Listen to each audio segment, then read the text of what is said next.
Matthew is the Vice President of Digital and FinTech Partnerships and APAC for Visa. He leads that across the region and is responsible for developing Visa's next generation payment solutions alongside some of Visa's most innovative clients. What a cool job, Matt. I love that. You heard that conversation a little bit earlier about those collaborations between business and platforms. In his role, Matt and his team work with the world's largest digital platforms, global fintech brands, as well as fintechs who are just getting started. So it doesn't matter how big or small you are, you can have a chat with him a little later about what you want to do and how Visa can help you make it happen. Prior to joining Visa in 2017, Matt held senior roles in financial institutions in Australia in the areas of strategy and product development. Ladies and gentlemen, please put your hands together. Welcome Matthew Wood from Visa to the stage. Have fun.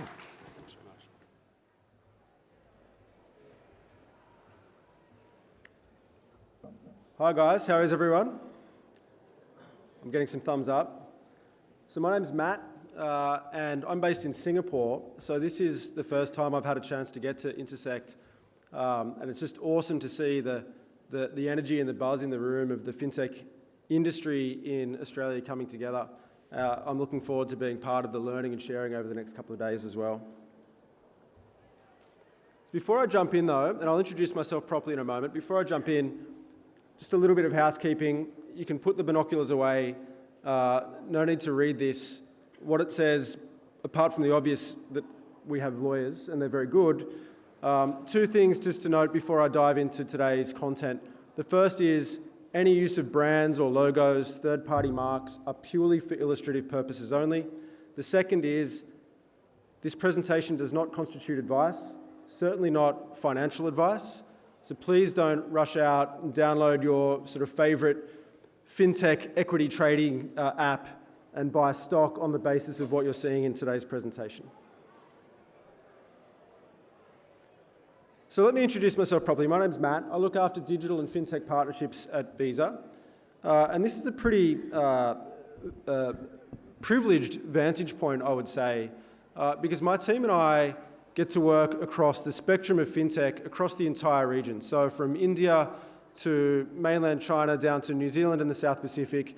And we work across the spectrum of fintech. So from at one end of the spectrum, the world's largest global digital platforms where hundreds of millions of users congregate and where they're doing so much to sort of shape and influence the payments experience. All the way down to, at the other end of the spectrum, the emerging fintechs who might be just getting started.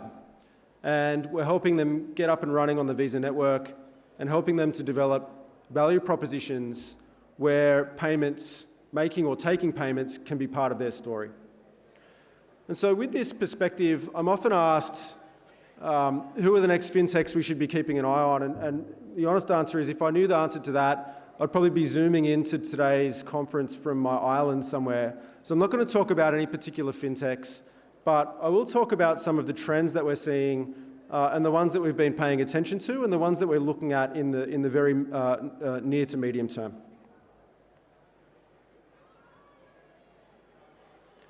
So if we zoom right up and look at, perhaps the last 3 years, there's probably 3 or 4 trends that we've seen that are common across all of the Asia-Pacific regions. The first is digital banking. And so there's regulators all around the region who've sort of lowered the barriers to entry for digital banks and with the expressed intent of promoting competition.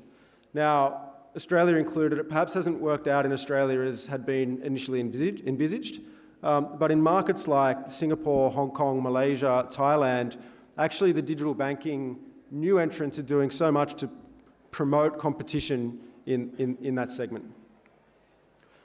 Next, we see wallets. So across all markets in Asia-Pacific, digital wallets have proliferated.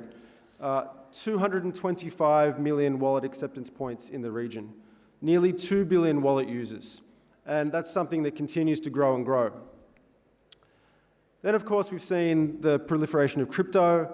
Visa's role in that has really been about playing that important role of being both the on-ramp and the off-ramp, so enabling fiat to digital currency exchange and vice versa.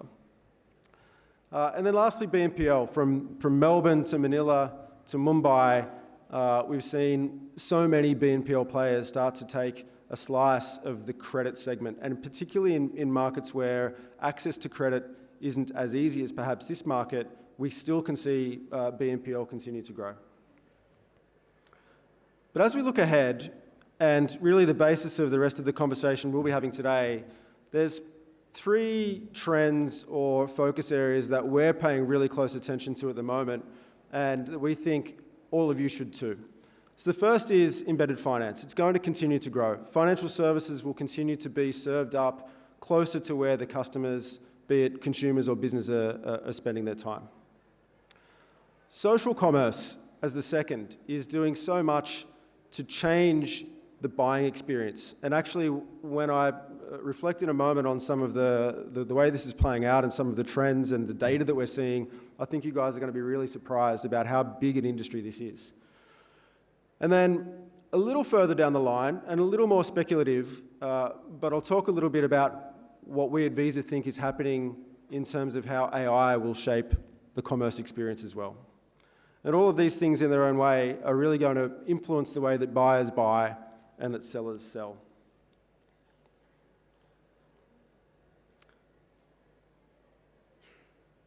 Okay, let me first ground all this a little bit in our daily lives. So this is my sort of typical day. Yours might look similar. In the morning, I catch a Grab to work. Grab is like Uber in Southeast Asia, for those that are not familiar with it. But more than that, it's a proper super app. So it's got, in addition to ride, food, delivery, financial services, so much more. So I'm in my Grab to work. This morning it's raining, just like here in beautiful Melbourne.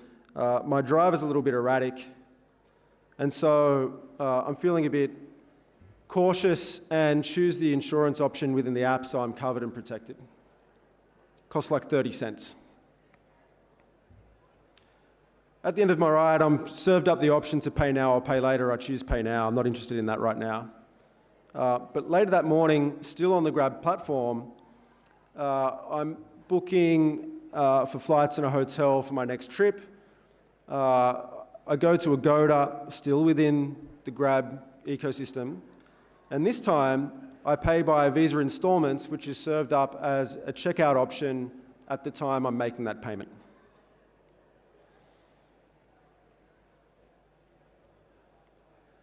Later in the afternoon, I get a WhatsApp from Miss Katie.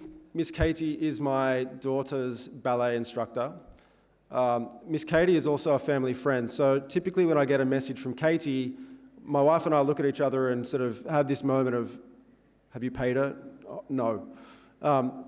But with this payment option, with one click, I can click through, make the payment, and I don't have to suffer the wrath and the indignity of not having paid my daughter's ballet lesson and her missing out on a class. So finally, evening, there's a celebration at home. Like sort of 60% of you guys, my wife was frantically trying to get Taylor Swift tickets for the best part of 5 hours, and she finally managed to get them by through the Ticketmaster option, the ticket purchase option directly in the Spotify app. So in essence, my entire day is filled with these examples of embedded finance. And we use the term a lot. Sometimes we perhaps misrepresent it, but essentially at its core, embedded finance is this coming together of product, technology, and distribution in a way that enhances the customer experience. And it's seamless and it's frictionless. And very simply, that can be achieved in 2 ways. So the first is where we're simplifying the existing process. So this is that WhatsApp payment example that I mentioned before. So I'm asked to pay something. Before, I used to have to go and navigate to a banking app or some other platform, copy a reference number, move back and forth. It was complex, and I probably didn't do it right there and then, and Miss Katie probably didn't get paid when she needed to. But because this experience has now been simplified, it's better for consumer, better for seller. The second is by adding a new service, something that wasn't available before. And this is that insurance option in the Grab app that I mentioned. It's relevant to me, I would never necessarily have thought about it or had the means to enable it before, but because it served to me at the precise moment in context, it's meaningful. So it supports that job to be done. And this is really important because fundamentally our interactions with financial services are changing. The touch point is shifting to platforms. So by 2030, 74% of digital consumer payments will be conducted through non-financial platforms. So 3/4 of all consumer digital payments conducted through non-financial platforms. So the user is moving closer to the consumer. The consumer can be, of course, the business or an individual. It's true of money movement, it's true of payments, lending, insurance, banking, across the spectrum. So let's define the opportunity. In this region alone, so in Asia Pacific alone, we think it's about a $240 billion opportunity to be captured right now. That's 30% bigger than it was just 2 years ago. So the opportunity is enormous. You might have heard that quote, I think it was a book actually, in the future every company will be a fintech company. This is what that's in reference to. This is what this is talking about. It also means that nearly every company now can derive a greater share of revenue from financial services, and that was never possible before.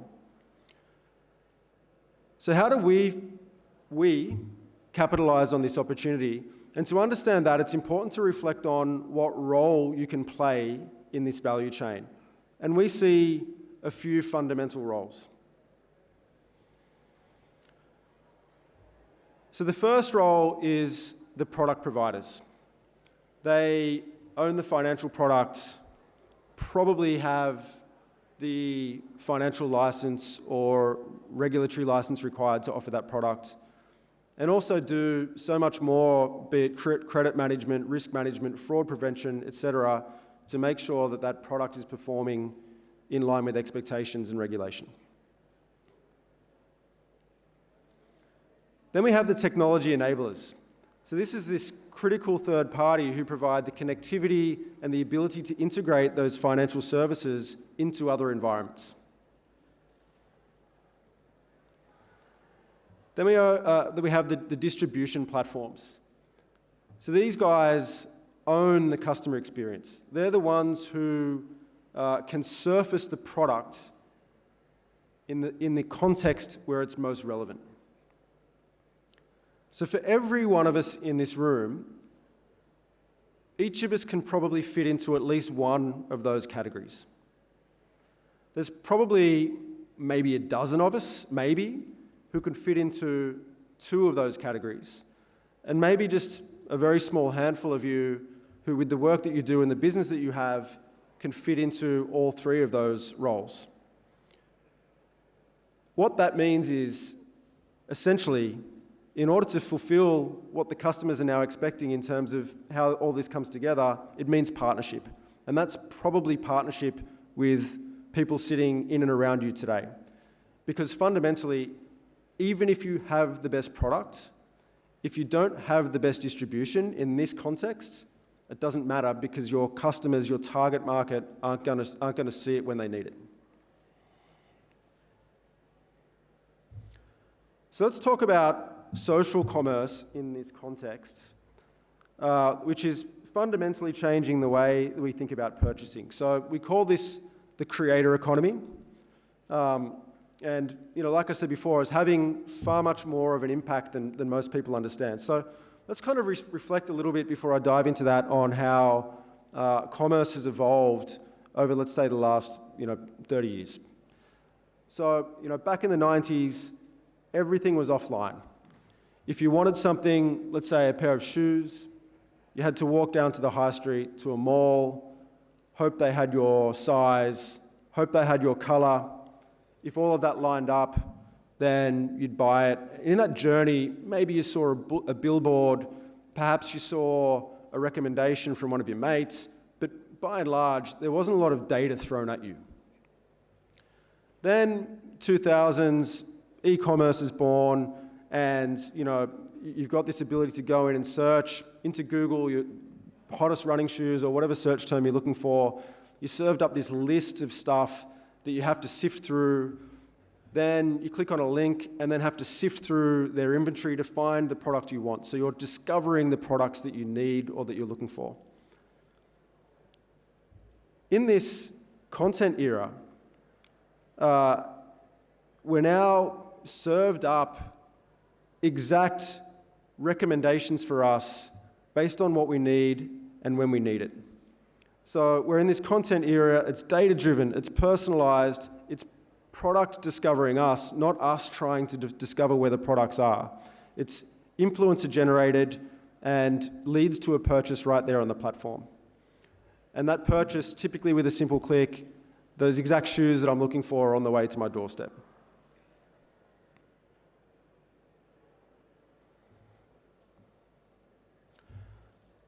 So let's talk about these guys. If TikTok and Instagram and YouTube are the new storefront, then these guys, the creators, are the new store managers. But they're also the sales assistant, the commercials, and the warehouse managers as well. There's 300 million creators around the globe who are monetizing their content on a platform to earn an income. 300 million creators earning money from this sort of activity. And Australia is right up there, by the way. So in this part of the world, in Asia Pacific, Australia, South Korea, and Japan lead the way in terms of the most number of creators per capita. So this isn't something that's happening in only in other parts of the world. This is happening right here. So this is an industry, and we need to think of these creators as businesses. So if you kind of look at a segmentation here, there's the top few percent who we should think of those sort of major businesses, maybe 6 figures plus per post. Then there are creator platforms who are responsible for managing an army of creators operating on their own right, but they're sourcing brands, they're sourcing deals, they're doing design and creative work, and managing this fleet of creators that sit underneath them. And then, of course, at the other end of the spectrum, we have what we consider to be sole traders, maybe earning a few $100 a month or a day or a week. So we've now got so many more platforms to buy from, so many more stuff to buy, so much more stuff to buy, so many more moments to buy, and as consumers, as you'll see, we're lapping it up. So 64% of us have made a purchase through a social channel. Three quarters of us plan to make a future payment within the next year, future purchase through a social channel. That adds up to $1.2 trillion spent on social channels by 2025. So these are new money flows. This is new purchase behavior. It's bringing together retailers and creators in new ways, and it's really resulting in some interesting purchase moments. And let's have a look at what sort of purchases we're seeing in the real world. So in the main, we see three categories. And by the way, this is not just TikTok, it's Twitch, it's Bigo, it's Restream, it's Tango, it's Darkcast. These are all just in the Western world. So there are scores of platforms where people are congregating and providing these environments where commerce can happen. So let's talk live shopping. So this is when you buy something in the middle of a live stream. Someone's trying on the shoes, they're walking around, talking about how comfortable they are and how that sort of color looks on them. I like it, I'll buy it.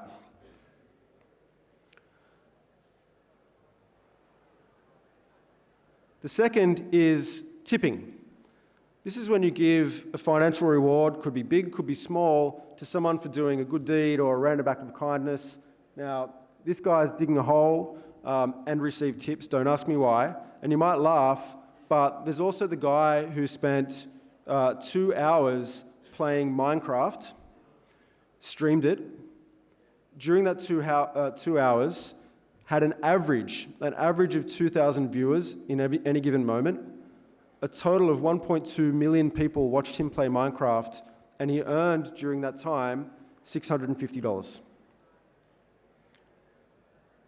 Lastly, native checkout. When you discover a podcast and can complete within the same app, and it's all completed end-to-end, all of these have sort of, complex money movement needs. They're cross-border, there's treasury requirements, there's big ticket, small ticket, there's new fraud vectors, there's new risk factors, and it requires really, really sophisticated capabilities, and that's the opportunity for everyone in this room to play.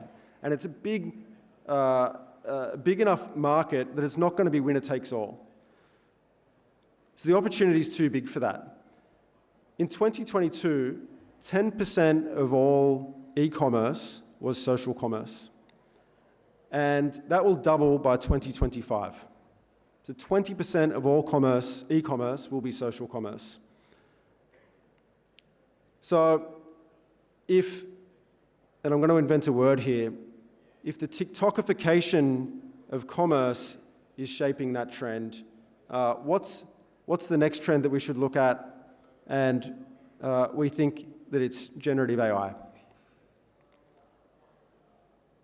Commerce will have its ChatGPT moment. So we've all used ChatGPT. We can all, plan a 6-week European vacation down to the minute from an itinerary without doing any research. And we can all write a limerick about a dog and a cat with exactly 37 words, and it rhymes perfectly. It's very conversational, it's very natural. That's going to happen with commerce as well. We think that AI is going to shift this digital commerce to an even more natural language type model, and we think that will happen very quickly. It will be not like you're thinking perhaps with Siri or Cortana or Alexa, where it can be clunky. It's doesn't really work for commerce. We think it's going to be a far more natural experience. Something like where, if you're looking for a fuse for your car and you don't know what type of lights you have and you don't know what fuse you need, and imagine the conversation you have in a hardware store where you walked halfway down aisle 6, past the nails and past the pipes, and presented with exactly the fuse that you need, only it's sorted by price, sorted by delivery date, and with recommendations for you right now.